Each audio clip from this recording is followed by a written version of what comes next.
자, 우리 가슴에 손을 얹고 믿음을 고백하고 하나님 말씀 듣겠습니다. 제가 먼저 고백하겠습니다. 하나님은 나를 사랑하십니다. 나는 그 사랑 안에 있습니다. 하나님은 오늘 나에게 말씀하실 것입니다. 그 말씀에 능력이 있습니다. 그 말씀에 생명이 있습니다. 나의 마음을 하나님께 열겠습니다.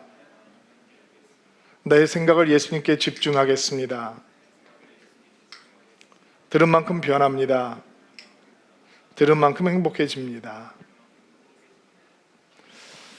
신앙생활을 해나가면서 우리가 신앙생활을 제대로 할 수 있는데 가장 큰 걸림돌이 되는 것은 무엇일까요? 그냥 대충 교회 다니고 예수 믿는 정도가 아니라 정말 삶의 정체성과 방향성과 목적성을 예수 그리스도 안에서 찾으려고 하는 진정한 예수님의 제자로서의 삶을 살아가는데 무엇이 가장 큰 걸림돌이 될까요? 우리가 그냥 거친 세상에서 살아가고 있다라고 하는 것이 장애물이 될까요?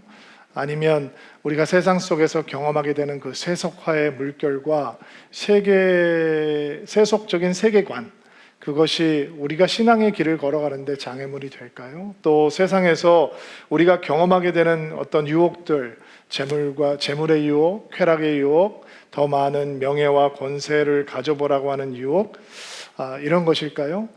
물론 이런 것들도 우리가 신앙의 길을 걸어가는데 방해가 되겠지만 사실은 우리가 진정으로 예수의 제자로서 삶을 살아가고 예수님과의 친밀한 관계를 도모하는데 가장 큰 걸림돌이 되는 것은 바로 우리 자신입니다. 우리의 자아입니다. 특별히 우리를 너무 소중하게 생각하는 마음, 나를 너무 중요하게 생각하는 마음, 나를 너무 지나치게 사랑하며 집착하는 마음, 이런 마음들이 진정한 신앙의 길을 가는데 방해가 됩니다. 여러분, 우리 자아는 하나님의 영광이 아름답게 임하고 하나님의 다스림이 일어나는 보좌가 만들어질 수 있는 곳이기도 하지만 그 하나님의 보좌를 교묘하게 밀어내고 우리 스스로 그 자리를 차지하려고 하는 반역적인 마음이 생기는 공간이 될 수도 있습니다. 그래서 신앙의 길을 걸어가는데 이 자아와의 싸움은 멈추지 않고 계속되는 것입니다. 오늘 저희들은 본문 말씀을 통해서 두 부류의 영성을 만나게 될 것입니다. 하나는 바울이 보여주고 있는 영성과 믿음의 모습이고요. 또 하나는 바울을 공격하고 비방하고 바울에게 괴롭힘을 더하려고 했던 어떠한 부류의 사람들의 믿음과 영성입니다. 바울은 그렇게 비방을 당하고 공격을 당하고 있지만 흔들리지 않는 기쁨을 누리는 사람으로 우리에게 다가오고요. 다른 사람들은 엄청난 열정을 갖고 복음을 전하고 있음에도 불구하고 예수를 증거하고 있음에도 불구하고 별로 기쁨이 없는 부류의 사람으로 우리에게 다가오게 될 것입니다. 왜 그 원인이 무엇일까? 저희들은 초점을 갖고 좀 묵상을 해보려고 합니다. 특별히 우리가 관심을 갖고 보아야 되는 내용은 우리가 빌립보서를 묵상하면서 빌립보서 전체가 우리에게 주고자 하는 메시지가 예수 그리스도 안에 있는 자들에게는 흔들리지 않는 기쁨을 하나님께서 부어주신다라고 하는 큰 메시지의 테두리 안에서 모든 본문들을 해석하고 적용해 나가고 있기 때문에 오늘 우리가 우리 주어진 본문을 묵상하고 적용하면서 우리가 끊임없이 고민하면서 우리 마음속에 담고 있어야 되는 생각은 사도 바울은 어떻게 이런 환경에서 기쁨을 흔들리지 않는 기쁨을 붙들 수 있는지, 동일한 믿음과 동일한 사명을 감당하고 있는 이 다른 부류의 사람들은 왜 그런 기쁨을 누릴 수 없는지 초점을 두고 좀 묵상을 해 보아야 합니다. 자, 감옥에 갇혀 있던 사도 바울이 언짢은 소식 하나를 전해 듣게 되었습니다. 그것은 사도 바울이 감옥에 갇힌 것을 기회 삼아서 바울을 비방하고 바울을 공격하고 바울과 경쟁하고 바울의 묶임을 더 괴롭게 하려고 하는 그런 불순한 의도를 가지고 복음을 전하는 사람들이 있다라는 소식이었습니다. 이 사람들의 정체가 이단에 속해 있는 사람이라든지 거짓 믿음을 전하는 거짓 교사라든지 아니면 율법 주어의 자들이었다면 사도 바울은 상처받을 이유가 하나도 없습니다. 그들은 형제가 아니거든요. 그들은 거짓말을 전하는 자들이고 그들은 거듭난 자들이 아니고 예수의 제자들이 아니니까 그들이 사도 바울을 아무리 비방하고 공격한다고 한들 사도 바울은 마음의 상처가 될 이유가 전혀 없습니다. 그런데 지금 사도 바울이 전해 듣고 있는 사람들, 그 대상들은 사도 바울과 같은 복음을 받고 같은 믿음을 가지고 있는 사람들이었습니다. 겉으로는 바울을 형제로 대하는 척했지만 사도 바울이 감옥에 갇히자 사도 바울의 갇힘을 기뻐하고 그의 실패를 기뻐하고 그를 시기하고 공격하고 비방하는 사람들로 그들이 돌변했던 것입니다. 아마 그래서 그런 소식을 들었을 때 사도 바울이 경험했던 상심은 아마 만만치 않았을 것이다 라고 우리가 추측해 볼 수 있습니다. 그 상황을 한번 되짚어 보려고 하는데요. 말씀을 한번 다시 찾아볼게요. 오늘 14절부터 17절까지의 말씀인데 같이 한 목소리로 읽도록 하겠습니다. 14절부터 17절까지의 말씀 시작. 형제 중 다수가 나의 매임으로 말미암아 주 안에서 신뢰함으로 겁없이 하나님의 말씀을 더욱 담대히 전하게 되었느니라. 어떤 이들은 투기와 분쟁으로 어떤 이들은 착한 뜻으로 그리스도를 전파하나니 이들은 내가 복음을 변증하기 위하여 세우심을 받은 줄 알고 사랑으로 하나 그들은 나의 매임에 괴로움을 더하게 할 줄로 생각하여 순수하지 못하게 다툼으로 그리스도를 전파하느니라. 자, 사도 바울은 자신의 묶임이 결코 복음의 후퇴를 의미할 수 없다라고 하는 것을 이미 경험을 했죠. 그것을 설명한 바 있습니다. 왜냐하면 사도 바울이 옥에 갇혔기 때문에 그가 자유로운 몸이었을 때는 만날 수 없었던 새로운 복음에 전달할 수 있는 대상자들을 만나게 되었기 때문입니다. 원래 복음이라고 하는 말은 크리스찬 단어가 아닙니다. 복음이라고 하는 단어가 헬라어로는 유앙겔리온, 기쁜 소식이라고 하는 단어인데 이 단어는 원래 새로운 황제가 즉위하게 되면 이 황제로 인해서 온 세상에 정의와 평화가 도래하게 될 것이다 라고 하는 기쁜 소식을 전해 유앙겔리온이라고 하는 기쁜 소식을 전해 주었습니다. 그러니까 이 바울을 지키고 있던 최고의 엘리트 군사들, 로마의 황제의 시위대에 속해 있는 사람들은 이 황제가 세상을 향해서 선포하는 유앙겔리온이라고 하는 기쁜 소식을 받고 신봉하는 사람들이었습니다. 그런데 바울은 이제 갇힌 몸이 되어서 그전에는 만날 수 없었던 최고의 로마의 군사들을 만나고 복음을 증거하기 시작합니다. 그들은 새로운 유앙겔리온을 듣게 된 새로운 기쁜 소식을 듣게 되었습니다. 그 기쁜 소식은 어떤 소식이냐? 왕 중의 왕, 만주의 주 되신 하나님의 아들 예수 그리스도께서 하늘을 버리시고 이 땅에 오시고 죄인들을 위해서 십자가에 달려 죽으시고 3일 만에 부활하심으로 누구든지 그분을 구주로 고백하고 믿는 자들은 하나님의 자녀가 될 수 있는 권세가 주어졌다라고 하는 기쁜 소식이었습니다. 바울이 갇힌 자가 되지 않았으면 만날 수 없었던 로마의 황제의 시위대의 사람들에게 이 복음이 힘차게 전진할 수 있었다는 것입니다. 사도 바울이 감옥에 갇히게 되니까 또 다른 성령의 역사가 시작이 되었는데 그것은 바로 사도 바울이 갇혔기 때문에 복음을 더 담대하게 증거하는 형제들이 생겼다는 것입니다. 사도 바울이 왜 갇히게 되었습니까? 복음을 전하다 갇히게 되었잖아요. 그러면 복음을 전하는 일을 두려워할 수밖에 없습니다. 그런데 성령의 역사로 사람들이 사도 바울이 복음을 전하다가 감옥에 갇혔는데도 불구하고 위험을 무릅쓰고 목숨을 걸고 담대하게 겁없이 용기를 내어 복음을 증거하는 형제들이 많이 생겼다는 것입니다.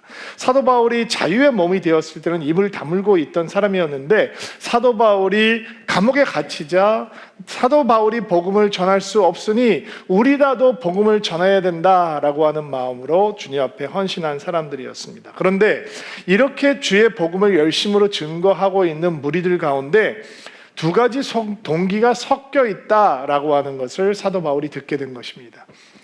어떤 사람들은 선한 의도와 동기로 복음을 전했습니다. 사도 바울이 감옥에 갇혀 있으니까 우리라도 그 일을 감당해야 된다. 사도 바울이 복음을 변호하다가 이런 일을 당했으니 우리가 복음을 증거하는 사람이 되어야 된다. 그리고 기쁜 마음으로, 동역하는 마음으로 그들은 복음의 메신저가 되었습니다. 아마 대부분의 성도들이 이런 선한 의도로 복음을 증거했을 것입니다. 그러나 일부의 사람들은 바울을 투기하고 시기하는 마음으로, 바울과 경쟁하는 마음으로, 또 바울의 매임에 괴로움을 더하려고 하는 순수하지 못한 마음으로 복음을 전하는 사람들도 있었다라는 것입니다. 조금 생각을 해보면 과연 이런 불순한 동기를 가지고 복음을 증거하고 있던 사람들은 바울과 아는 사람이었을까, 모르는 사람이었을까 생각을 해보았습니다.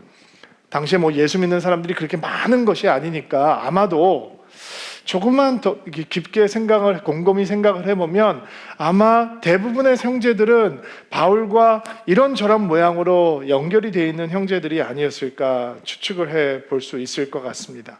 어떤 형제들은 바울과 매우 친밀한 관계를, 자주 가까운 관계를 누리고 있었던 사람이라고 생각할 수도 있을 것 같고요. 동역자였을 것이고, 과거의 동역자라고도 생각할 수 있었을 것이고, 또 힘든 순간들을 함께 이겨냈던 사람이라고 추측해 볼 수도 있고요. 함께 예배하고 기도하고 함께 복음을 나누는 비전을 나누었던 사람들이라고 저희들이 생각해 볼 수도 있을 것 같습니다. 어떤 사람들은 바울을 통해서 복음을 받은 사람들도 있지 않을까, 이런 생각을 해봅니다. 그렇다면 이 무리의 사람, 우리가 지금 정체를 알 수 없는 이 무리의 사람들이 조금이라도 바울과 이런저런 모양으로라도 연결이 되어 있던 사람들이었다면 아마 바울에게 다가왔던 실망감과 좌절감은 굉장히 컸을 겁니다. 어떻게 이들이 나한테 이럴 수 있지? 우리가 예수 그리스도 안에서 한 형제가 되고 우리가 나눴던 대화들이 이런 것인데, 우리가 함께 예배했던, 우리가 함께 기도했던 순간들은 그런 어떤 의미란 말인가, 이런 상실감도 생길 수 있었을 것입니다. 바울이 그들에게 스승 같은 존재였다면 인간적인 눈으로 보면 괘씸할 수도 있고 화가 날 수도 있는 상황입니다. 그런데 오늘 본문 어디를 보아도, 그리고 빌립보서의 어느 본문을 보아도 사도 바울이 자신을 비방하고 공격하고 자기의 묶임으로 인해서 더 큰 괴로움을 자기에게 주려고 하는 대상들을 향해서 어떤 분노도 보인다라고 하는 것은 찾을 수 없습니다. 사실 우리가 이들이 어떻게 구체적으로 사도 바울을 비방하고 공격하고 괴로움을 더했는지 그 내용을 알 수 없는 이유는 사도 바울이 얘기를 안 해주기 때문입니다. 사실 그런 사실이 우리에게 큰 감동으로 다가오죠. 사도 바울은 미움을 받으면서도 그들을 미워하지 않고, 비방을 당하면서도 그들을 비방하지 않고, 공격을 받은 만큼 공격하지도 않고, 괴롭힘을 당한 만큼 괴롭히겠다라고 하는 계획도 없습니다. 사도 바울은 감옥에 있습니다. 자기에게 주어진 새로운 대상들을 향해서 복음을 전하는 것으로 기쁨을 누립니다. 그리고 바깥에서 자기가 묶였기 때문에 복음을 전하는 형제들이 생기고 있다라고 하는 소식에 기뻐하고 또 기뻐합니다. 그의 기쁨은 흔들리지 않습니다. 언짢은 소식이 있습니다. 어떤 사람은 사도 바울을 좋아하지 않는다. 그러나 그의 기쁨은 흔들리지 않았습니다. 그러나 자유로운 몸으로 복음을 증거하고 있던 소수의 사람들은 예수를 증거하면서, 복음을 증거하면서도 그들의 마음에는 기쁨이 없어 보입니다. 왜냐하면 사도 바울과 경쟁해야 되고, 사도 바울을 질투하고 있고, 사도 바울을 이기려고 하고, 사도 바울만큼 높아지려고 하고 인정받으려고 하고, 이런 마음으로 가득해 있기 때문에 그들은 복음을 전하면서도 사도 바울이 감옥 안에서 누리고 있던 흔들리지 않는 기쁨, 오직 예수께서 주실 수 있는 기쁨을 온전히 누리지 못하고 있습니다. 너무 비교되는 영성이죠. 여러분, 교회 안에서 주님을 섬기면서 어떤 사람들은 하나님의 기쁨으로 가득한 것을 봅니다. 어떤 사람들은 똑같은 하나님을 섬기고 주의 일을 하면서 마음의 기쁨이 없는 사람들을 보게 됩니다. 차이가 뭘까요? 오늘 이 말씀을 묵상하면서 그 차이가 무엇인지 우리는 확인하고 찾아볼 수 있을 것 같습니다. 두 곳에 초점을 좀 맞춰보려고 하는데요. 먼저는 지금 사도 바울을 공격하고 비난하고 사도 바울에게 괴롭힘을 더하려고 하는 사람들이 이단이 아니라고 그랬죠. 복음을 전하는 성도들이라고 얘기했습니다. 설교자라고 얘기했습니다. 그런데 이들이 처음부터 이렇지는 않았을 거 아니에요. 처음에는 그들도 순수한 마음으로 복음을 증거할 수 있었을 터인데, 그렇게 시작을 했을 터인데, 어떻게 이렇게 사도 바울과 경쟁하고 사도 바울을 질투하고 시기하고 사도 바울을 비방하고 사도 바울에게 괴롭힘을 더해 주려고 복음을 증거하는 추한 자리까지 추락하게 되었을까? 그 원인을 좀 찾아보려고 합니다. 그 원인을 찾을 수 있다면 우리가 주의 일을 하면서 주의 복음을 전하면서 하나님 앞에 헌신을 하면서 때때로 우리가 놓치게 되는 기쁨이 없어지는 상황 속에서 나는 왜 그러면 기쁨이 사라지는 거지? 내가 과거에는 이렇지 않았는데 왜 이렇게 되는 거지? 그 원인을 추적해 볼 수 있기 때문입니다. 두 번째, 우리가 초점을 맞추고 싶은 것은 이렇게 시기와 질투로 바울이 비방을 당하고 있는데, 그리고 바울을 괴롭힘을 당하고 있는데, 바울을 흔들려고 이렇게 사람들이 애를 쓰고 있는데, 어떻게 바울은 이런 평정심을 유지하고 끝까지 정말로 흔들리지 않는 기쁨을 누릴 수 있는 것인지 그 비밀을 찾아보려고 합니다. 자, 복음의 사람들이, 헌신의 사람들이, 주님을 섬기는 사람들이 왜 이렇게 어글리한 자리까지, 추악한 자리까지 추락하게 되는 것일까? 저는 그 이유를 두 가지로 묵상을 좀 해보려고 합니다. 첫 번째는 그의 마음에 시기와 질투가 다가올 때 막지 못했기 때문이고, 두 번째는 그의 영혼이 성공과 성취라는 우상에게 점령을 당해버렸기 때문이다. 이렇게 진단을 해보려고 합니다. 첫 번째는 시기와 질투가 다가올 때 막지 못했고, 두 번째는 그들의 무릎이 성공과 성취의 우상에게 꿀려 있기 때문입니다. 여러분, 시기와 질투는 특별한 사람들에게만 다가오는 게 아니죠. 모든 사람들이 느끼는 평범한 감정일 것입니다. 그런데 시기와 질투는 우리의 내면을 파괴할 수 있는 심각한 영적인 질병이 될 수 있습니다. 잠언 말씀에는 시기는 뼈를 썩게 한다라는 말씀이 있죠. 독일의 철학자 쇼펜하우어는 인간 안에 존재하는 시기와 질투의 존재에 대해서 이렇게 설명했습니다. 인간은 남이 가진 것을 보면 본능적으로 자신이 갖지 못한 것을 쓰라리게 떠올린다. 그냥 떠올리는 것에 문자가 있는 게 아니라 아주 가슴 아파하고 쓴맛을 느끼면서 떠올린다는 것입니다. 그것이 시기와 질투가 우리를 병들게 하는 이유입니다. 시기와 질투는 남의 행복을 배아파하고 남의 불행을 은근히 쾌감을 갖고 바라보는 병든 마음입니다. 셰익스피어는 시기를 굉장히 흥미로운 이 표현으로 묘사를 했는데, 녹색 눈의 괴수라고 불렀습니다. 이 녹색 눈의 괴수라고 하는 것은 어떤 이미지를 빗대어 지금 설명을 하고 있는 거냐면, 고양이가 먹이를 쫓고 낚아챌 때 눈빛이 바뀐다고 합니다. 바로 그 야수 같은 모습, 그 모습을 보면서 시기가 상대의 고통을 즐기는 야수 같은 마음이다라고 표현을 했던 것입니다. 자, 시기와 질투가 우리 안에 어떻게 시작이 되느냐? 쓸데없는 비교로 시작하죠. 자꾸 곁눈질을 하는 것입니다. 그리고 나보다 잘난 사람이 보이고, 나보다 빨리 가는 사람이 보이고, 나보다 높이 올라가 있는 사람이 보이고, 나보다 더 많은 재능을 가지고 있는 사람이 보이고, 나보다 조금 더 샤프한 사람이 보이고, 그러면서 우리 마음속에 그들을 향한 미움, 그리고 내가 그거보다 못하게 된 것 같은 섭섭한 마음이 하나님을 향해서 쌓이게 되는 것입니다. 그리고 우리의 인생에 질투와 시기라고 하는 열매가 주렁주렁 맺리게 되는 것이죠. 이 복음을 전했던 사람들, 그가 예수님의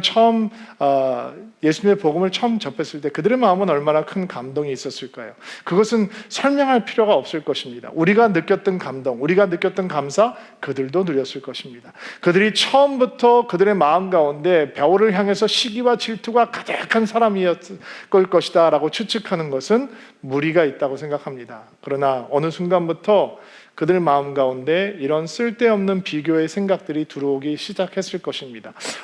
우리도 주님 앞에 헌신하고, 우리도 복음을 전하고, 우리도 열심히 교회를 섬기고, 우리도 열심히 주의 일을 하는데 왜 사람들이 바울에게만 관심을 갖지? 왜 바울에게만 존경을 보이고, 바울에게만 박수를 치고, 왜 바울을 위해서만 헌금을 해주지? 왜 우리는 무시하지? 우리도 은근히 그런 대우를 받을 자격이 충분히 있는데 왜 바울은 저렇게 사람들이 존중을 하는데 왜 우리를 향해서는 그런 마음, 동일한 마음을 갖지 않지? 이런 생각들이 들어오기 시작하자 그 마음을 떨쳐버릴 수가 없는 것입니다.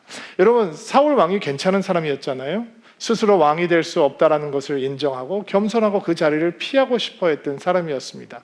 그럼 겸손한 모습을 보일 때 하나님께서는 사울을 이스라엘의 첫 번째 왕으로 세우셨습니다. 그런데 다윗과 비교하는 소리가 그 영혼 가운데 들어오자 사울 왕은 다윗을 죽이려는 것에만 관심을 둔 광인으로 추락해 버립니다. 여러분, 누가복음에 등장하는 탕자의 비유가 있지 않습니까? 아버지의 재산을 가지고 가서 다 탕진해버린 탕자가 돌아옵니다. 죽은 아들이 돌아왔다고 생각하고 아버지는 송아지를 잡아서 잔치를 벌입니다. 큰아들이 돌아왔는데 기뻐하지 않습니다. 왜 기뻐하지 않습니까? 섭섭하기 때문이죠. 뭐가 섭섭합니까? 아버지가 자기를 위해서 해준 것이 아무것도 없는데 동생을 위해서만 이렇게 하는구나 라고 하는 비교가 들어와 있기 때문입니다. 아버지가 가지고 있는 모든 것은 큰아들의 것입니다. 아들의 것입니다. 근데 그 비교하는 마음, 섭섭한 마음이 들어오자 아버지의 풍요로운 은혜와 사랑은 아무 관심이 없습니다. 아버지는 그저 나를 위해서 염소 한 마리 잡아주지 않는 인색한 사람일 뿐입니다. 이렇게 시기와 질투와 비교의식이 들어오면 우리의 영혼이 병들기 시작하고 하나님의 풍요로운 은혜를 보지 못합니다. 어떻게 막을 수 있을까요? 시기하고 질투하고 비교하는 영적인 질병, 무엇으로 막아낼 수 있는 것입니까? 디모데 후서 2장 20절 말씀 같이 한번 묵상하게 20절과 21절 말씀을 같이 읽겠습니다. 시작. 큰 집에는 금그릇과 은그릇뿐만 아니라 나무그릇과 질그릇도 있어 귀하게 쓰이는 것도 있고 천하게 쓰이는 것도 있나니 그러므로 누구든지 이런 것에서 자기를 깨끗하게 하면 귀히 쓰는 그릇이 되어 거룩하고 주인의 쓰림에 합당하며 모든 선한 일에 준비됨이 되리라. 자, 시기하고 질투하고 비교하는 영적인 질병을 막아낼 수 있는 방법, 그것은 특별해지고 싶다라고 하는 생각을 버리고 하나님께 소중하게 쓰임을 받고 싶다라고 하는 마음을 갖는 것입니다. 특별해지고 싶다라고 하는 마음 버려야 돼요. 그리고 하나님 앞에 소중하게 쓰임 받고 싶다라고 하는 생각을 가져야 돼요. 하나님 앞에는 천하고 귀한 게 없죠. 아멘입니다. 그런데 오늘 성경을 보니까 큰 집에는 하나님의 나라죠. 교회라고도 해석할 수 있을 것 같아요. 금그릇과 은그릇뿐만 아니라 나무그릇과 질그릇도 있어 어떤 그릇은 귀하게 쓰이고 어떤 그릇은 천하게 쓰인대요. 그러면 사람들이 발끈하죠. 세상에서 차별을 받는 것도 억울한데 교회 안에서도 하나님의 나라 안에서도 누구는 귀하고 누구는 천한 것이냐? 그러면 천하다면 사람들이 다 이렇게 생각하겠죠. 질그릇이 천하다면 나는 금그릇 할란다. 나는 은그릇처럼 살아가련다. 그리고 그렇게 기도하겠죠. 하나님, 나를 은그릇처럼 사용해 주세요. 그 금그릇처럼 사용해 주세요. 그러나 그런 기도는 하나님께서 기뻐하시는 기도가 될 수 없습니다. 사실은 한글 성경에는 천하게라고 번역되어 있는 단어는 평범하게, 일상적으로 라고 번역할 수 있는 단어입니다. 그러니까 재번역을 해보면 하나님의 나라에는, 주의 몸된 교회에는 귀하게 쓰이는 그릇도 있지만 평범하게 쓰이는 그릇도 있다라는 것입니다. 사실은 이 말은 주부들이 훨씬 더 쉽게 이해할 수 있습니다. 주부들의 찬장을 열어보면, 캐비넷을 열어보면 거기에는 날마다 식구들과 밥을 먹는 데 쓰는, 매일매일 쓰는 평범한 그릇들이 있고, 한쪽에는 아주 특별한 손님이 1년에 한두 차례 찾아올 때만 꺼내는 특별한 그릇이 있는 것입니다. 여러분, 어떤 그릇이 더 좋은 그릇입니까? 그 질문 자체가 믿음의 사람들이 던져서는 안 되는 질문인 것입니다. 우리에게 필요한 마음은 어떤 마음입니까? 깨끗한 그릇, 주님께서 쓰시기 좋은 그릇이 되겠다라고 하는 마음입니다. 아무리 금그릇이라도, 아무리 은그릇이라도 정결하지 않으면 쓰임 받을 수가 없는 것입니다. 어떤 그릇이 주인이 쓰시기에 좋은 그릇이냐? 항상 정결하게 준비되어 있는 것이 주인의 선한 일에 쓰임 받을 수 있는 그릇인 것입니다. 지금 바울을 비방하는 사람들 마음 가운데 들어와 있는 생각은 무엇입니까? 나도 사도 바울처럼 대우받고 싶다라는 것입니다. 나도 사도 바울처럼 관심받고 싶다라는 것입니다. 그러나 그 마음은 정결하지 못한 병든 마음입니다. 바울은 바울대로, 그들은 그들대로 하나님 쓰시기에 좋은 정결한 준비된 그릇이면 되는 것입니다. 여러분, 사도 바울이 12 가운데 포함되어 있는 사람이 아니잖아요. 나중에 예수를 핍박하다가 회심해서 예수를 섬기는, 복음을 전하는 사도가 되었는데, 그가 만약에 마음속 깊은 곳에 이런 생각을 가지고 있었다고 한번 생각을 해보세요. 나도 베드로처럼 되고 싶다. 나도 요한처럼 되고 싶다. 주님 품 안에 안겨있던 그처럼 나도 되고 싶다. 나도 안드레처럼 되고 싶다. 나도 바나바처럼 좀 그렇게 존중을 받고 싶다. 그런 생각이 있었다면 그는 절대로 초대교회의 영적인 지도자로, 이렇게 우리가 알고 있는 능력 있는 복음 전도자로, 선교사로 설 수 없었을 것입니다. 교회 안에서 열심히 교회를 섬기는 분일수록 늘 조심해야 되는 마음이 바로 이 시기와 질투와 비교하는 마음입니다.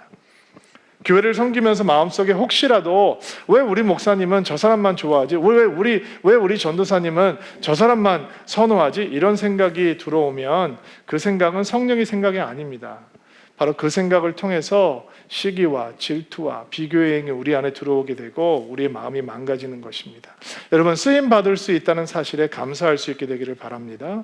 특별해지려고 애쓰지 말고 정결해서 쓰기 좋은 그릇이 되기를 소망하시기 바랍니다. 특별한 그릇이 되고 싶다라고 하는 마음 속에는 교만이 숨겨져 있습니다. 다른 사람보다 우월하고 싶다라고 하는 마음은 예수님으로부터 멀어진 마음입니다. 특별해지기를 애쓰는 마음은 예수님을 높이는 마음이 아닌 나를 높이는 마음이 되는 것입니다. 시기하고 질투하고 병든 마음을 거부하는 믿음의 사람들이 되기를 주의 이름으로 축복합니다. 자, 또 복음을 전하면서도 이렇게 어글리한 자리로, 추한 자리로 추락하는 이유, 두 번째 이유를 저는 성공과 성취의 영에게 점령을 당했기 때문이다. 그 우상에게 무릎을 꿇었기 때문이다 라고 진단해보려고 합니다. 사도 바울 당시에 복음을 전한다라고 하는 것은 취미로 할 수 있는 것이 아니었습니다.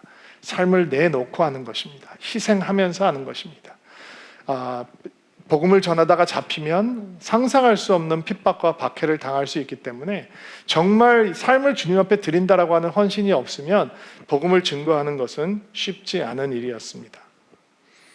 바울만 그 사실을 알고 있었을까요? 아니요.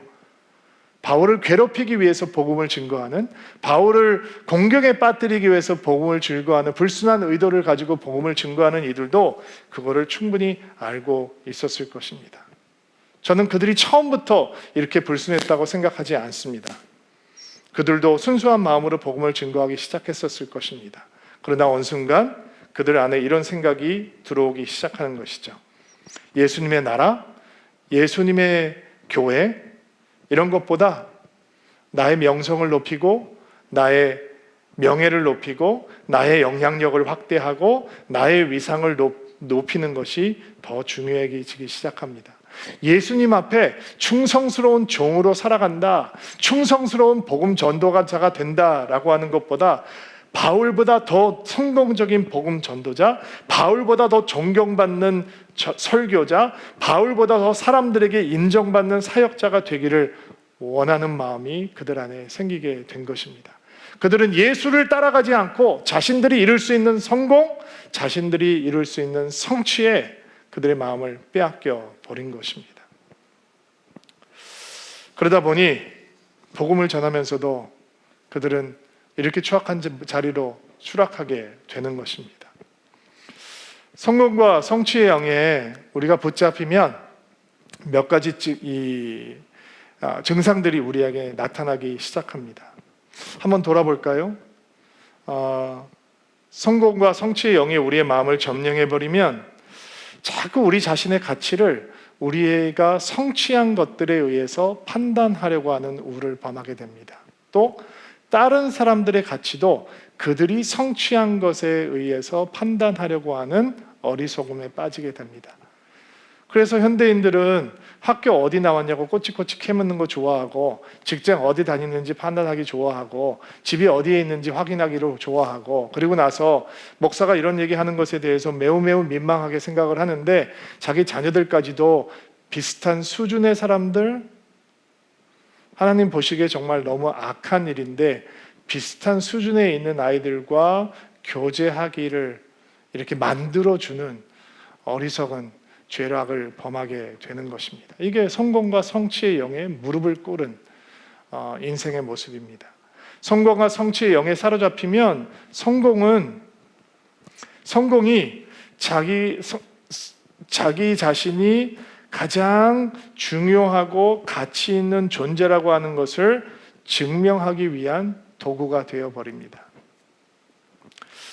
마돈나라고 하는 세계적인 가수가 있죠. 그녀가 자신의 삶에 대해서 이렇게 조명을 합니다. 한번 들어보시겠어요? 나는 강철 같은 의지를 갖고 있습니다.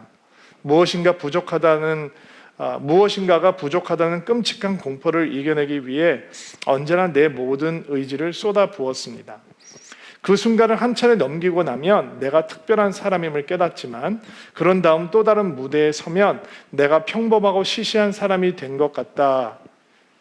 이런 일이 반복되고 또 반복됩니다.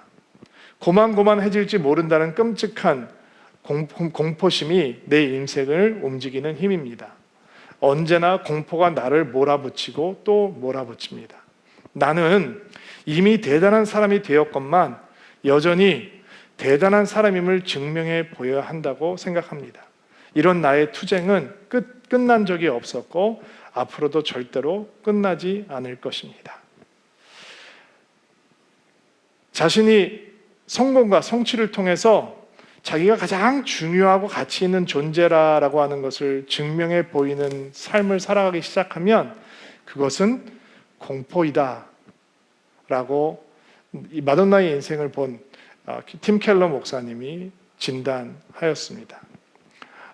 현대인들이 그렇게 추구하는 성공과 성취, 그것이 그 영이 우리의 마음을 점령한 치명적인 증거는 성공과 성취가 가져다주는 기쁨과 행복과 보람이 유일한 인생의 목표이다 라는 거짓에 속게 되는 것입니다. 그것만 따라가는 거죠.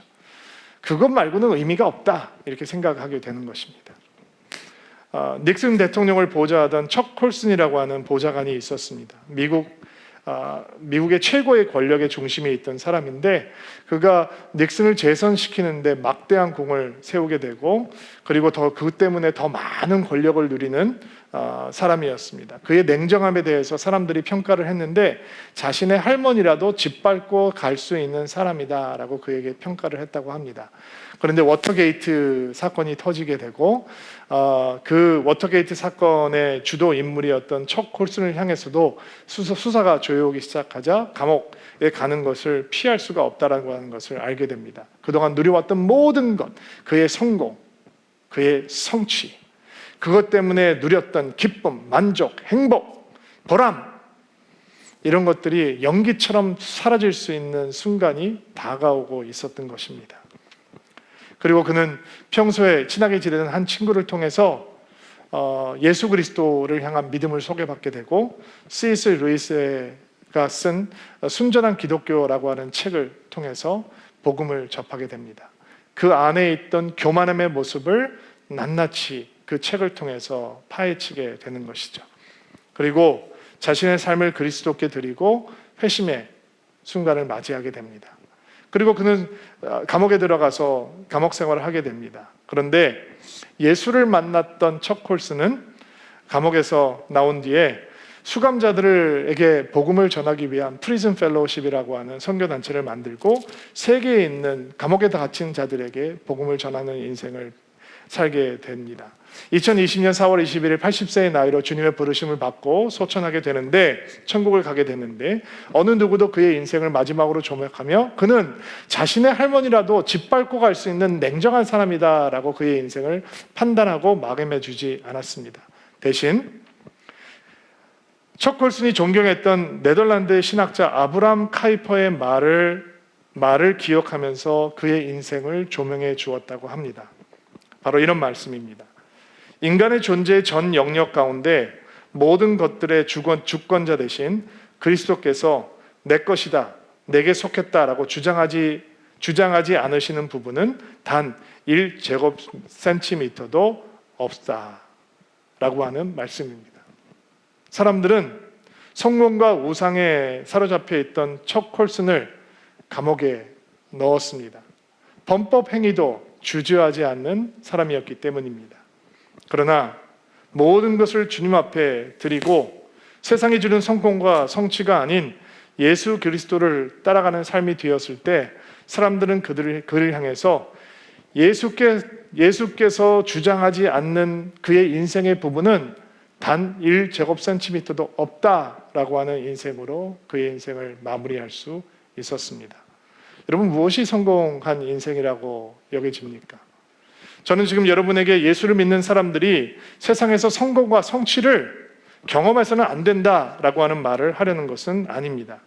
성공과 성취를 목표하는 것이 죄이다라고 얘기하는 것도 결코 아닙니다. 성공과 성취를 이룬 사람들은 그것을 부끄러워해야 한다라고 하는 뜻도 아닙니다. 다만 우리의 인생의 목표가 그것이 되는 순간 우리는 세상 속에서는 펄펄 살아있는 것처럼 느껴지지만 하나님을 향해서는 죽어있는 영혼을 소유한 사람이 될 수 있다라고 하는 것을 인정해야 한다라는 말씀을 드리고 있는 것입니다. 성공과 성취의 우상에게 무릎을 꿇은 교회가 있습니다. 그들은 자신보다 큰 교회 앞에서는 기가 죽습니다. 속으로는 부러워하면서 그들을 비판합니다. 그러나 자신들보다 작은 교회 앞에서는 거만해하고 우쭐해합니다. 성공과 성취의 우상에 무릎을 꿇은 교회가 있습니다. 다른 교회를 경쟁 상대라고 생각합니다. 모든 교회가 함께 복음을 증거하고 하나님의 나라를 확장하는 동역자인데도 불구하고 자신들의 교회에 나오게 하는 것만이 목적이 되니 다른 사람들은 자신들의 영역을 확장하는데 방해하는 사람들이 되는 것이고 자신들의 양을 훔쳐가는 도둑이라고 생각하는 것입니다. 성공과 성취의 우상에 무릎을 꿇은 목회자들이 있습니다. 그들은 끊임없이 비교합니다. 끊임없이 불만족합니다. 끊임없이 더 좋은 것을 찾아 헤맵니다. 여러분, 기억하시기 바랍니다. 예수께서는 사도 바울에게 출세를 약속하신 적이 없습니다. 바울아, 네가 나를 위해서 노력하면 내가 너의 영역을 확장시켜 줄게. 내가 너를 유명하게 해줄게. 내가 너를 더 파워풀하게 해줄게. 약속하지 않으셨습니다. 사도 바울은 예수 그리스도의 부름을 받고 그분의 종이 된 사람입니다. 우리는 예수께 속한 사람들입니다. 우리가 하는 모든 일의 중심은 우리가 아닌 예수 그리스도가 되어야 하는 것입니다. 그것을 잊는 순간 우리는 예수 그리스도의 영광을 도둑질하는, 예수 그리스도의 영광을 훔치는 자가 될 수 있고, 예수를 전하면서도 자기를 사랑하는 삶을 놓지 못하는 그런 인생으로 전락해버릴 수 있는 것입니다. 여러분, 주님을 사랑하는 인생이 되기를 주의 이름으로 축복합니다. 복음을 증거하는 인생이 되기를 바랍니다. 그 거룩한 사명을 감당하는 자리에서 시기와 질투의 영을 거부하고 성공과 성취의 우상을 거절할 수 있는 믿음의 용기가 여러분과 제 안에 있게 되기를 주의 이름으로 축복합니다.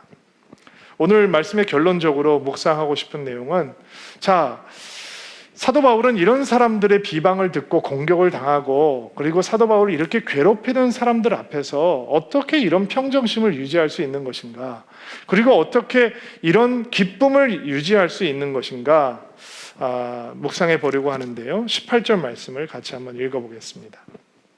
읽어주시겠어요? 시작. 그러면 무엇이냐? 거칠애로 하나 참으로 하나 무슨 방도로 하든지 전파되는 것은 그리스도니 이로써 나는 기뻐하고 또한 기뻐하리라. 사도 바울은 자신을 대적하고 자신을 괴롭히려고 하는 사람들을 바라보지 않습니다. 만약에 제가 이런 일을 당한다면 저는 그 사람들의 얼굴이 내 마음속에 떠오르는 것을 막지 못할 것 같아요. 그 사람들이 이름이 생각나는 것을 막지 못할 것 같아요. 그럼 무슨 기도를 하겠어요? 무슨 생각을 하겠어요? 그걸 기도를 하면 할수록 더 화가 나고 그 기도에 들어가면 들어갈수록 혈압이 더 섰겠죠. 그러나 사도 바울의 시선은, 사도 바울의 마음은, 사도 바울의 기도는 그들을 향해 있지 않습니다. 자신을 대적하고 자신을 반대하는 사람들에게 사도 바울의 기도가 있지 않아요. 그들의 마음이 있지 않아요. 사도 바울의 관심은 복음에 있습니다. 사도 바울의 관심은 예수 그리스도께 있습니다. 사도 바울이라고 인간적으로 이런 경우를 당할 때 왜 마음이 낙심이 되지 않겠어요? 근데 사도 바울에게는 굉장히 중요한 고백이 있습니다. 나는 중요하지 않다라고 하는 고백입니다. 우리가 빌립보서를 보면서 사도 바울이 사는 것이 아닙니다. 그리스도께서 그를 통해 살아가시는 것입니다. I am nothing, Jesus is everything. 이 고백이 나는 아무것도 아니며 예수께서 전부이십니다 라고 하는 고백이 사도 바울에게 있는 것입니다. 여러분, 사도 바울이 자신이 중요하면 누군가 자기를 비방할 때 화가 납니다. 그런데 사도 바울은 자신이 중요하지 않습니다. 예수님이 중요합니다. 그리고 가만히 보니까 그들이 사도 바울을 좋아하지 않아요. 근데 예수를 전해요. 그러니까 할렐루야. 사도 바울을 공격해요. 근데 가만히 봐요. 근데 여전히 예수를 증거해요. 복음을 말해요. 그러니까 할렐루야. 사도 바울을 막 괴롭혀요. 마음은 막 안 좋은데 가만히 보니까 사도 바울을 괴롭게 하면서도 그들은 끝까지 복음을 전하고 있단 말이에요. 그러니까 할렐루야. 내가 중요하다면 그런 자리에서 어찌 기뻐할 수 있겠어요? 그러나 사도 바울에게 그가 중요한 것이 아니라 사도 바울에게는 예수 그리스도가 중요하고 복음이 중요하고 복음이 전해지는 것이 중요하고 복음이 전진하는 것이 중요하고 하나님의 나라가 중요하니까 이런 상황 속에도 바울의 기쁨은 흔들리지 않는 것입니다. 여러분, 사람들이 공동체를 힘들어하는 이유가 무엇입니까? 가끔 이렇게 사람들에게 비방을 당하기 때문입니다. 마음의 어려움을 당하기 때문입니다. 왜 흥분합니까? 내가 너무 소중하니까, 내가 너무 중요하니까 그렇습니다. 그래서 우리의 기쁨은 흔들리는 것입니다. 그러나 사도 바울의 기쁨은 흔들리지 않습니다. 왜 그렇습니까? 사도 바울에게 중요한 건 자신이 아닙니다. 예수 그리스도입니다. 복음입니다. 예수를 전하는 것이 그에게 흔들리지 않는 기쁨의 이유가 되는 것입니다. 우리 오늘 예배하는 주의 성도들을 예수님의 이름으로 축복하고 격려합니다. 여러분 중에 많은 분들은 기도하는 기쁨을 맛보아 안 분들이 있을 겁니다. 예배하는 것의 기쁨을 맛보아 안 분들도 있을 거고요. 누군가를 섬기고 교회를 섬기는 것이 얼마나 기쁜 일인지 경험해 본 분들도 있을 것입니다. 다른 사람들에게 긍휼을 베푸는 일이 얼마나 감사한 일인지도 맛보아 아는 분들이 있을 겁니다. 근데 너무 많은 분들이 예수를 전하는 것이 얼마나 기쁜 일인지, 예수가 전해지는 것을 목격하고 보는 것이 얼마나 기쁜 일인지 경험하지 못한 분들이 많이 있는 것을 보게 됩니다.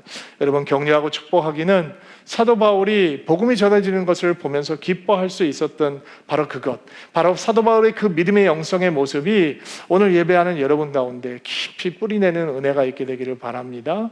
복음이 우리를 통해서 전해질 때 사도 바울이 맛보았던 흔들리지 않는 기쁨이 우리 가운데 경험되기를 바라고, 누군가를 통해서 복음이 전해지는 것을 목격했을 때 사도 바울이 경험했던 흔들리지 않는 기쁨이 우리 가운데 충만해지는 것을 경험하는 은혜가 우리 가운데 있게 되기를 주의 이름으로 축복합니다. 같이 한번 기도합시다. 자, 우리 가슴에 손을 얹고 한번 안수해 주시고요. 여러분을 오늘 축복하고 기도하려고 합니다. 함께 기도하겠습니다. 하나님, 믿음이라는 이름으로, 신앙이라는 이름으로, 열심이라는 이름으로 시기와 질투의 영에 사로잡히고 열정과 헌신이라는 이름으로 성공과 성취의 우상 앞에 무릎 꿇지 않는 인생이 되기를 소망합니다. 우리 인생의 어떤 1제곱센티미터라도 그리스도께서 소유하지 않는 부분은 없게 하옵소서.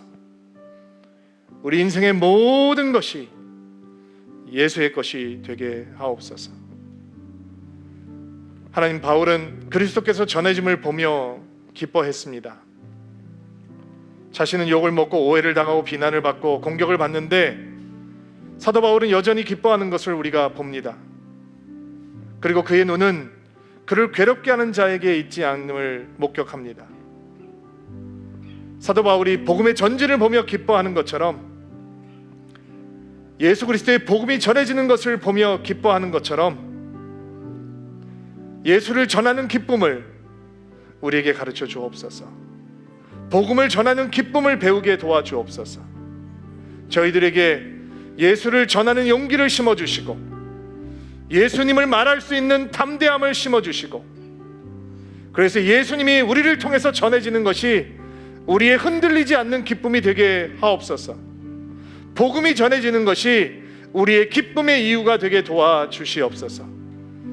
특별히 오늘 서울드림교회가 파송하고 협력한 선교사들을 위해서 중보하며 기도합니다. 그들을 통해 예수가 전해지는 것을 보며 감동하고 감격하고 기뻐하고 또 기뻐하며 그 일을 위해서 더 열심으로 헌신하는 서울드림교회가 될 수 있도록 도와주옵소서. 예수님의 이름으로 기도하옵나이다. 아멘.